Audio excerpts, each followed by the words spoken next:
Magandang araw mga kakutsero. Ito na naman po ang inyong lingkod na magbibigay sa inyo ng giya ngayong araw ng Miyerkules. Ngayon po ay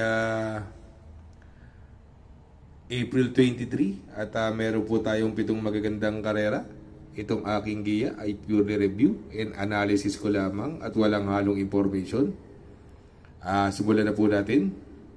Race number 1 kung saan po magsisimula ang winner take all. 3-year-old and above maiden race, placer. Distance is 1,400 meters.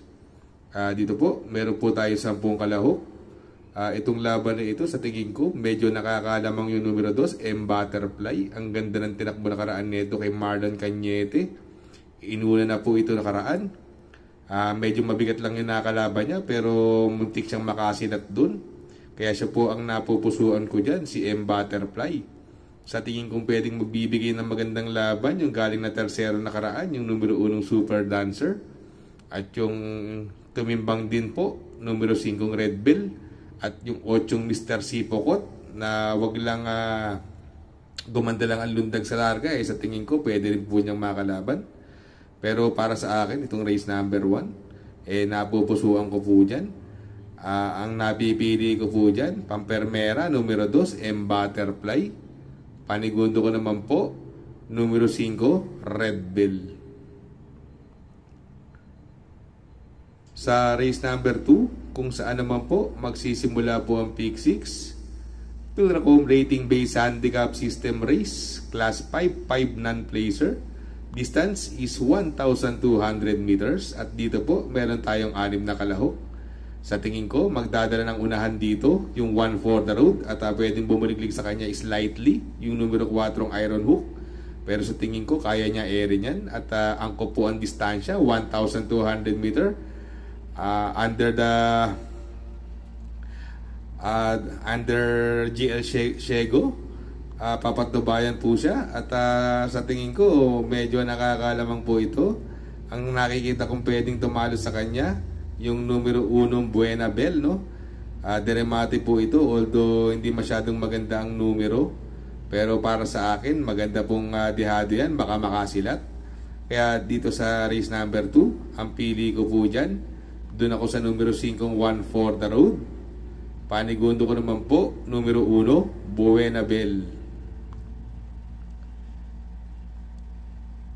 Sa race number 3, kung saan naman po magsisimula po ang Pick 5, 3-year-old and above maiden race, non-placer. Distance is another 1,400 meters or 7 oktabo, may 5 kalahok. Dito napansin ko, ang ganda ngayon ng numero 5, Alapaap, under the hands of Jackie P. Orrepe. Sa tingin ko, siya magdadala ng unahan. Makakasolo area siya ngayon dito. Sa tingin ko, ito ang lamang dito. Ang tingin kong pwedeng magbigay ng magandang laban sa kanya dyan, yung numero 4 Queen Bell, napapatubayan ni BJ Galieta. Kaya dito sa race number 3, ang pili ko po dyan, doon ako sa numero 5 Alapaap. Panigundo ko naman po, numero 4 Queen Bell. Sa race number 4, dito po magsisimula ang Pick 4, Pilracom Rating Based Handicap System Race, Class 5, 11 to 15 split. Distance is 1,200 meters at dito po may 8 kalahok. Dito nakikita ko rito, possible mauna, numero 3, Super Tatiana. Napapatnubayan na po ni Dan Camanyero. Malakas lang po maglakad dito pero maiksi po ang distansya.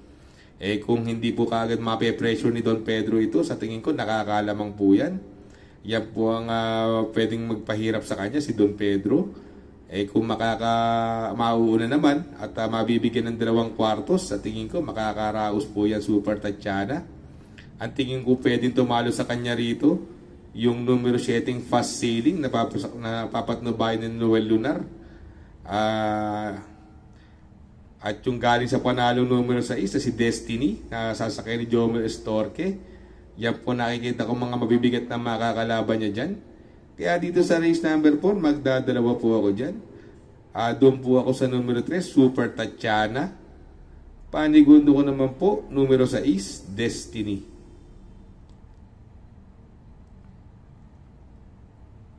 Sa race number 5, Pilracom Rating Base Handicap System Race, Class 5, 11 to 15 split. Distance is 1,400 meters. At dito po, meron po tayo ng siyam na kalahok. Dito, no, sa tingin ko, ang mga mauuna dyan, maraming mabilis sa laban na to. Andyan si Super Spunky, Mr. Manilenial, Sunny Nature at Galloping Ghost, no? Yung apat na yan, mabibilis yan, ang haba po ng distansya. Ang mga pwedeng sumunod, yung Lucky Leia, napapatnubayan ni Mark Alvarez, Skylaber, na napapatnubayan naman ng may gamay sa kanya, si JT Pabilik. At ito, dalawang beses na siguro, numero 4, Namaya, nasasakyan ni Abrea. Gumanda lang ang lundag ni Namaya, sa tingin ko mahirap talurin dito. Kaya sa karerang ito, siya po ang napupusuan ko dyan. Ang sa tingin ko pwedeng magbigay ng magandang laban, numero 8, Lucky Leia. At ito, baka makasilat, Dihado, numero 5, Skylaber. Kaya dito sa race number 5, magtatatlo po ako dyan. Ang pili ko po dyan, doon ako sa numero 4, Namayan. Panigundo ko naman po, numero 8, Lucky Leia.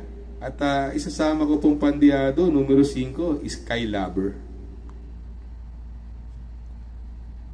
Sa race number 6, sa penultimate race, Pilracom Rating Base Handicap System Race, Class 4, 16 to 21 split.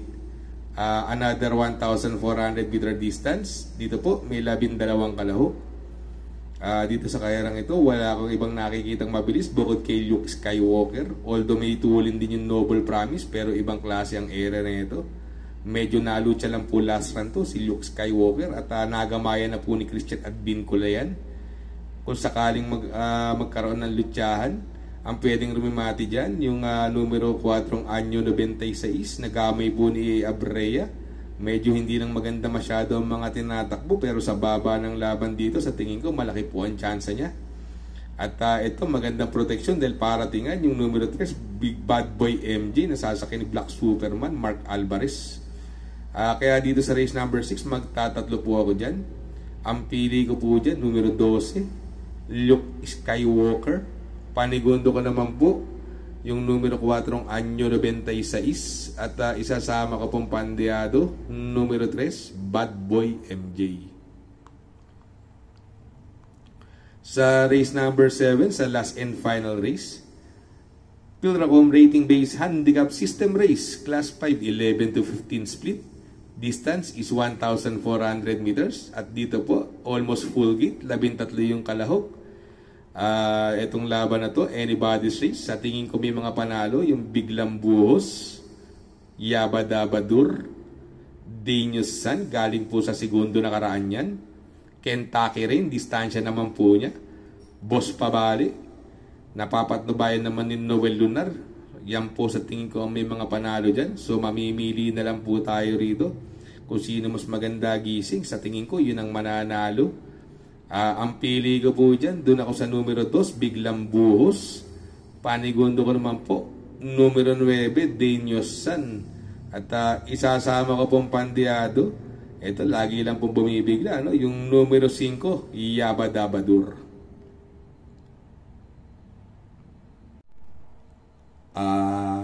Mega shout out kay Sir Raul Rivera.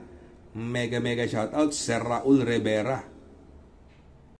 Shout out nga pala kay Sir Pax ng Barkadahan OTV.